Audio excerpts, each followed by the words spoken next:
Hello, hello, citizens of the world. Shaba Shams here with Shaba Speaks, a show where we talk about health, wealth, relationship to inspire, empower, and connect the citizens of the world. And today, my guest is a citizen of the world, Heidi Little from United States. But where are you guys exactly? I'm from Canada and I live in the US outside of Austin, Texas. Oh, very nice. So you're not very far away from you. Welcome, welcome, Heidi. How are you? Thank you, Shaba. I am well. How are you? I am great. Beautiful Sunday, although it's a little bit cold here in Florida. So, how is the weather there? Yay. Awesome. You get the beaches. So, Heidi, you and I have known each other for a while. I mean, our path crossed because we have a common friend. However, for whatever reason, finally, we got to plan this, and I am so happy to have you. Yeah. I would love for you to tell us a little bit about yourself and what you do. I mean, my goodness, your background and you're very diverse. So tell us a little bit about yourself. Okay. Well, thank you very much. I have been a singer, songwriter, and entertainer since forever, since I was little. And so I have nine published albums through Sony and spent many years touring. And alongside that journey, I've been a progressive educator. So I started writing public school curriculum in social emotional learning, is what they call it now, in 1993. So for 25 years, I've been doing education and music alongside each other, as well as theater and dance and those good things. And then I founded International Children's Month in 2013, which is June. And that has been a beautiful journey, 9 years now, which is how we met. We met through Raheen Fatima, who is one of our Youth Pakistan ambassadors, and she does such a beautiful job. So shout out to Raheen. And thank you for introducing Shaba and I.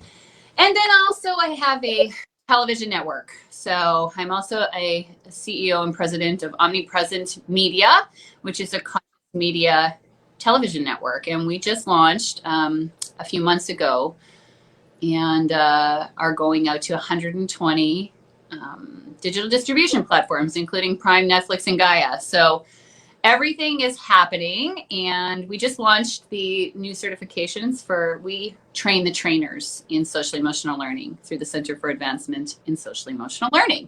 And so we just launched our first trainings for 2021 yesterday, and it was outstanding. And I am so blessed and so honored to be doing what I am doing. I am in love. So, yay. Wonderful, wonderful. I can feel the passion, and that's amazing. And that always leads me to asking question of my guests is like, how did you get into what you're doing, and how did you find your purpose and your calling? What was it like? How did you get started? Oh my. Well, I was raised in a home daycare center. My mom was a nurse and a midwife who ended up taking care of me and then taking care of 27 other people. Children. So I have always been around community and around children and youth. And I have always been a freedom fighter. So, for example, excuse me, I take the children one by one out to the park, ride them around, and bring them back so they could feel the breeze in their hair and the sun on their skin in a free way. And that never left me. And for music, it was the shiveries all over my body, when I was singing in church when I was young. And I was like, oh, I'm always going to do this. And, my parents helped train me a lot. They put me in organ, which is 3 levels of music all at once when I was 5. It makes a child very, very intelligent, just so you know. We're using all your faculties at that young of an age to play music and dance. My parents are Scottish and German. So they always kept the heritage dancing with me. So did Highland and German dancing when I was little. I think it's really good and important to support children with their ancestors. Whose shoulders are they standing on in this lifetime? And to really keep the culture, whether you are in the same country as your birth or not, keeping that culture alive gives us a sense of identity, and not one that's ego based, just one that's supportive. Yeah.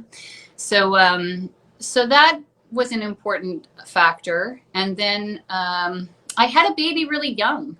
I was 17 and I had to leave public school to go to a program that would serve me and my child better in order to graduate high school. And so I got to see and witness firsthand the difference in an environment and setting that serves the youth and their socially emotional intelligence, right? Like, it was a completely different world than a regular high school. And that's when I realized the power of progressive education and the power of really dialing into what each individual person needs, you know. And it's not difficult. It's a simple thing to do once you have a foundation. So I was hired by the Board of Education right out of high school to teach and share and workshop on STD, teen pregnancy. HIV was big in the early 90s, you know, so they wanted a lot of that. And I went out to all the different schools all around the city, and grade 5 through 12 did these workshops. And then from there, they hired me to design curriculum for the Board of Education. And I was 20 years old. And so I was a full-time student. I was working at that job and then had 3 other jobs while I was playing music and raising my son. I've always been I like to do a lot of things. This, you have to stick with one thing and it's only that way is going to make it work, is a load of hooey. You can do a lot as long as they all support each other and yourself and your dreams and your hopes, no problem. So I started designing curriculum bridging the arts and basic curriculum. So science and dance, theater and memorization. I came up with techniques that no one had tried before and was able to go back and test them months later to see how it worked. So, for example, I would do a memorization class with high school students who were suffering with having issues during testing or keeping their memory. And I taught them how to embody the language into their body. Memorizing the text of Shakespeare is what we did to try it out. We memorized the text of Shakespeare, bring it into the body, and 6 months later, they could recite every one of them. Not one wasn't able to. They were all able to recite me back exactly what they had learned that day. And we only spent an hour and a half together. And that's when I realized that these body techniques, bringing the education into the body, making it tangible and real, was super important. And then I started teaching circle work, how to get along, unity consciousness, self-empowerment, those kinds of things. And we didn't have a title until only a few years ago, right?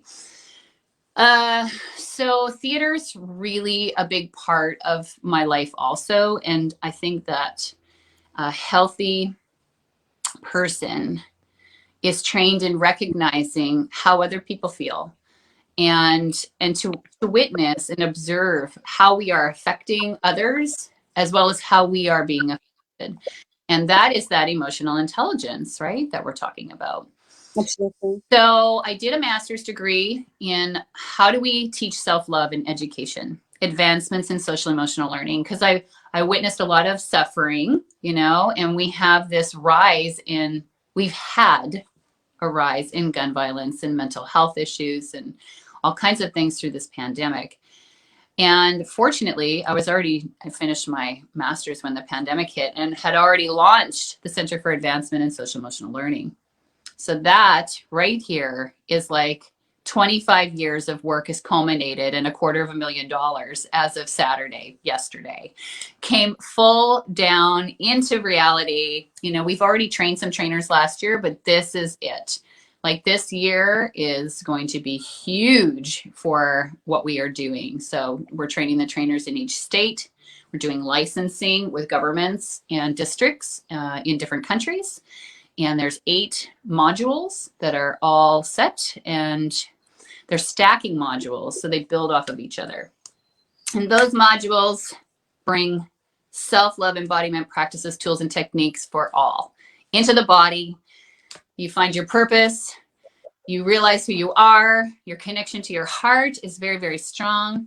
And I love to quote Gandhi on this one, because he was major in my master's work. So What this is is it? Child of the heart. how do we teach self-love in education? Nice. Yeah. And he said, we have spent, there's our logo, there's our seal for the Center for Advancement. They look so beautiful on the certificates in foil. So he said that we have spent years training the mind and decades training the body, yet we have allowed the heart to atrophy. And so his call was, please teach people about their heart. And I have never felt anything stronger in my life than a yes for that. And so that is the answer. We have the answer. The answer is the Center for Advancement in Social Emotional Learning. And the answer is connecting people to their hearts. So we are so excited to be where we are at this point. Journey. Yeah, that's absolutely amazing. I love how you talk about emotional intelligence, and I will add to it another aspect, which is spiritual intelligence. So it's interesting how it's just like evolution of what makes us of who we are, from the intelligence to the spiritual, and all of those need to come together in order to feel, aligned. You talk about train the trainers. Who are your trainers? Who are they? Is that what you said? Yeah, who are the trainers? Fox, actually, right now I have an MMA fighter that's getting trained in social emotional learning. He's been very interested in the whole Tony Robbins approach and that whole thing. So he wants to do his thing coupled with like Qigong and Reiki. I have another gentleman who is a North American salesman for curriculum, and he's joined the team as our North American salesman. So he's getting certified so he can fully, describe to everybody what they're getting into when they do it. Another woman we're training has been a heart thread educator for many, many, many years. And she recognizes that now's the time to be a social emotional learning educator. Another woman we have is a mother who has always felt a calling to do community ed. So she wants to be a social emotional learning educator to teach in the community setting. We have teachers standing by for the next session, public school educators. So pretty much anyone who is an educator, you do not have to have previous classroom skills. Perhaps you want to teach social emotional learning to Fortune 500 companies. Perhaps you want to teach social emotional learning to veterans with PTSD. Perhaps like this stuff will work for anyone, really, anywhere. So we have a solid assessment process. They have to pass the assessment in order to get the certification. And each certification stands on its own with a final one that gives you, you are a social emotional learning educator with the Center for Advancement. And so what we're doing right now is we are training trainers in every state so they can help train other trainers in every state and country. And we're moving up from there. So this is a 20-year journey, easy, right, with what we have going on. And we've just begun. But the foundation is so strong, 9 years of International Children's Month, and 25 years with my career and what I have behind me, as well as the skill set that people are coming with. And the 8th certification is, what's your project? What are you doing? So do you have a curriculum? Do you have a workshop? Or do you just want to teach social emotional learning? So we're going to help you chart your path forward from there and give you support for the next year afterwards, making sure, and if you're a part of the Center for Advancement and we add your curriculum to the center, well, there it is, right? It's oh my gosh, I love it. Okay, I can tell. Oh my So gosh. Dean, actually, he's saying, what about connecting people to their soul? That's That's what I refer to. Spiritual intelligence along to emotional intelligence, all are prerequisites in human growth and human behavior. Heidi, can you tell us a little bit more about what you mean, or what, because I heard a lot about, of course, traditional education and then self-education, and today you throw a new word that I have not heard from before, attached to education, which is progressive education. Can you tell us a little bit more about that? Yeah, those are the pioneers in the field, the ones who are creating the new curriculums. And um, no matter what has been or what is, we are not afraid to create what's next. Yes. And as we move through the progressiveness, we teach safe and brave space. We teach being an island, and we remind people. And so the soul, yes, absolutely. However, in public systems, especially in America, they've taken God out of everything. They've taken prayer out of everything. And so we had to come up with a way that we could share and remind everyone of who they are, and it's love. So that's why we teach love, because that is who we are. That is what we are connected to. And that is, the thing that helps us flourish, right? It's the anchor, and the anchor is the heart. So progressive education, exactly. So, there, when, for example, in 2013, no one cared anything about what any children really had to say on a mass scale, right? We were to be seen and not heard. We were taught through society to just do what you're told, and compliance, 100% compliance. And so I knew, as a childhood educator and as a person who grew up with a lot of different kinds of children from a lot of different kinds of backgrounds, that we have so much more to offer, and that the children coming in these days are so intelligent, and they have such beautiful things to offer the world. So I knew they needed a platform to start to speak, to share what they knew, to share their gifts and their abilities. And so we made International Children's Month. And we started with a group called the Earth Guardians, and they went global within a few years. And some of those children started This Is Zero Hour, which, rose to the height of the scene in 2019 when all the children were in the streets all over the world.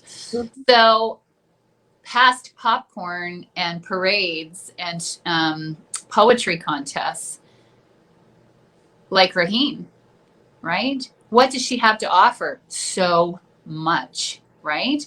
And Yeah. what did we do? We got behind her and we supported her, right? And she's progressive, right? I don't know any other 13-year-old girls who are doing what she's doing, and it's outstanding. So, yes, progressive education is the new frontier of education. And the homeschoolers, and like Arrow, which is another network of homeschooling, you know, anything that pushes past the barriers into something that serves people is progressive education. I was taking some notes actually. I normally don't do that when I do interviews, but a lot of what you're saying is kind of just so cool and so interesting. Awesome.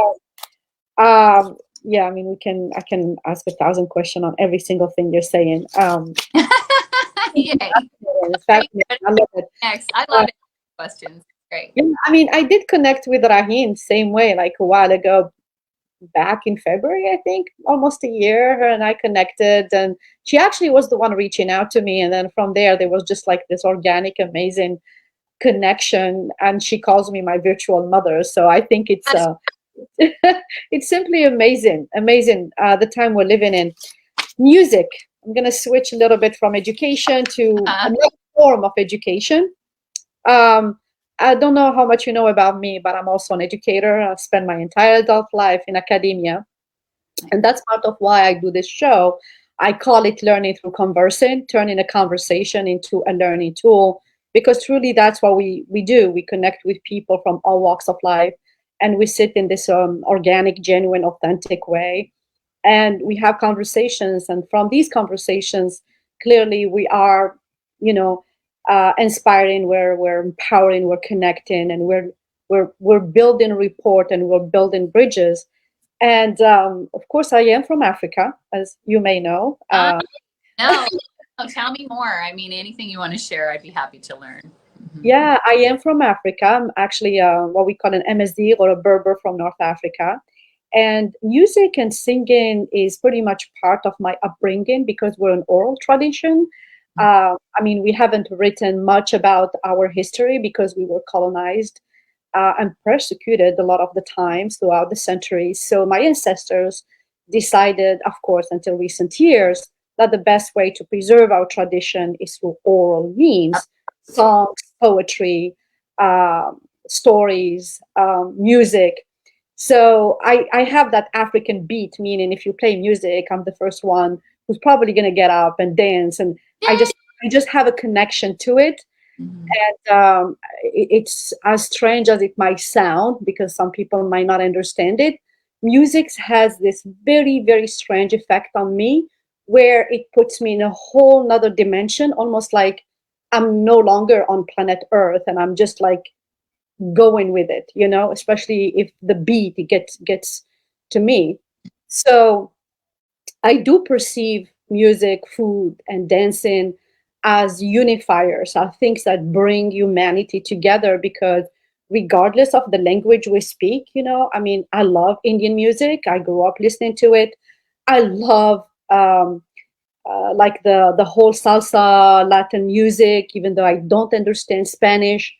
So regardless of whether really you know the language, you just still connect with the beat, with the lyrics, with just like one word you acknowledge with. So tell us a little bit about how you use music to connect and educate, and to some extent, because that's what music does to me, to heal. Mm, mm, mm. Great questions. Beautiful. Thank you for sharing. When you talk about soul, I mean, that's what music is for me. Yeah. That, that place of creativity that everybody should have the right to be connected to. I am a songwriter and a singer. So I carry my instrument with me 24 hours a day, 7 days a week, and I conduit to the messages. Yes. So I consider myself a message deliverer. I work for God. So, whatever I can do to help uplift and empower humanity and help with the planet also. So yeah, I feel you. I feel you in what you're saying. Yes. I would love for the two of us, maybe someday, get in one room and then just put some music and dance. Oh, I love it. Yeah, Yeah, sure. I got a feeling that we're gonna really, really enjoy it a lot. Fun, fun, Yeah, fun. Yay. Yeah. Yeah, it's dancing is so good for us and music is so good for us. And I think that that's why we have all these problems in education now. We had all these funding cuts. I don't yeah. know about where were you raised? Were you raised in America or were you raised I actually was born and raised in Algeria, in North Africa. oh, in Algeria? Okay, got you. I think that you probably would have kept your culture intact when it came to music and dance. Here, they stripped it from everybody in about 1984, maybe is when they started to do that. I remember when they canceled the music programs at the school. And it was heartbreaking because that's all I did, really. I was like, what do you mean we're canceling music and art? So it's like, that's the thing is injecting all that back into the culture here in America for sure, right? The children are on the phones all the time and da da da da da da da. They got all that stuff going on. So See, Asma says she's from Morocco. She says music is the soul of happiness. it's And true. oh my God, I love Moroccan music. Sometimes I don't understand the words, some of the words, Sure. but But yeah, you catch the drift. You can catch the beat. That's for sure. Yeah. And I believe that earlier when I called you to, to get started on this interview, you were actually playing music, and I asked you to also do like play a piece or sing a piece during the show. Would you like to do that? Yeah, I have one in me that I feel like I could share a little bit of. Go ahead. Let's see. Love in all the right spaces as I tune into you. I can feel it in the air. Our love is true. Love in all the right spaces. Beautiful you. Something good is going on, 'cause that's what we do. And so we rise, love like joy, reaching through the distance. Heaven always has a way, and you want to grow the distance. A newfound call, reaching through the love light, loving through it all, loving all the right spaces. Beautiful you. Something good is going on, 'cause that's what we do.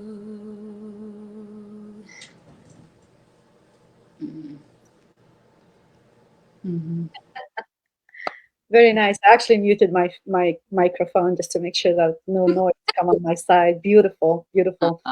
Actually, I have tears on my eyes. I'm a Connecting. little nervous. Yeah. I need having an instrument with me too. I love singing, and I never dared sing in public. just like so scared of singing in public, and I've been thinking, oh, maybe I should just do it one day and get out and sing. I love singing, and I love dancing. Actually, I'm more of a dancer. Like I said, I mean, you put music, I start dancing, and I can dance for hours. And and there have been actually instances where I went to places where I would be the only one on the dance floor, and I'm talking about like hundreds of people, Absolutely. and I'd be the only one on the dance floor, and I don't give a care. And it's great when you do it, and then when you look around, about 3 minutes later, the whole floor is full. I love that. That's one of my favorite things. I love being on stage. Yeah. Scary, but when you have something really, really powerful to offer, of course you're going to be afraid, right? You have something to share with people that's beautiful and amazing. So that's kind of scary, and then fear can also just be really big excitement too. Very interesting. Actually, I heard somebody says fear and excitement feels the same way. You can actually tell yourself I'm more excited than nervous. Because if you focus, oh my God, I'm nervous, nervous, nervous, then that's how you're gonna block yourself. But if you tell me, oh my God, because it's the same emotion, you just need to switch it. I'm so excited, and then you have more joy doing it. You got it. Stay connected to the breath, because that's the whole name of the game, right? Yes. Do you have a way of overcoming fear? Let's go when you go on stage, and how do you overcome that? How do you regulate yourself in being in the right zone? Well, it's all the same thing that we're teaching with social emotional learning, the same thing, right? Staying anchored in the heart and keeping the breath, right? The breath and the lungs. People think they're taught to do deep belly breathing, this and that, but really the lungs open and shut like a accordion. Yes. So focusing on opening the lungs and closing the lungs, right? So breathing in and breathing out.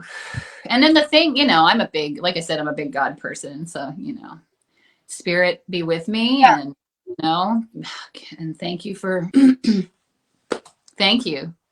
The ultimate way to make any situation go back to being good is with gratitude. Thank you. Yeah. We can never go wrong with that. You cannot. I feel like I'm hearing myself speak You're in a ready different. to walk out in front of lots of people. Yeah. Thank, Yeah. Well, thank you very much. No. we are about there with time, but I would love to have you give us a call to action. And you kind of touched on it a little bit. Oh, I would call people to how they're showing up in the world. Notice how you're showing up in the world today. Are you showing up in the world in your highest way, joyful and happy, healthy and well? And if you're not, I would invite you to connect to your heart and your breath and do it that way. Wonderful. I love it. How you show up in the world. Thank you so much. I needed that reminder. There you go. There's the newest one. Power and And light. beautiful. Yay. Awesome. Wonderful. Thanks, Shaba. Heidi, gorgeous. Thank you so much for the time. Thank you for coming on Shaba Speaks, where we always talk about health, wealth, and relationship to inspire, empower, and connect the citizens of the world. Thank you so much for being here. Thank you for those of you out there who are either watching right now or watching later. Thank you, thank you, thank you. And then spread the love and really absolutely, Heidi, show up, how you show up in the world and what is your contribution to this amazing, amazing journey. Thank you guys, and thank you, Heidi, for being here. Awesome. Thank you. Thank you, everyone.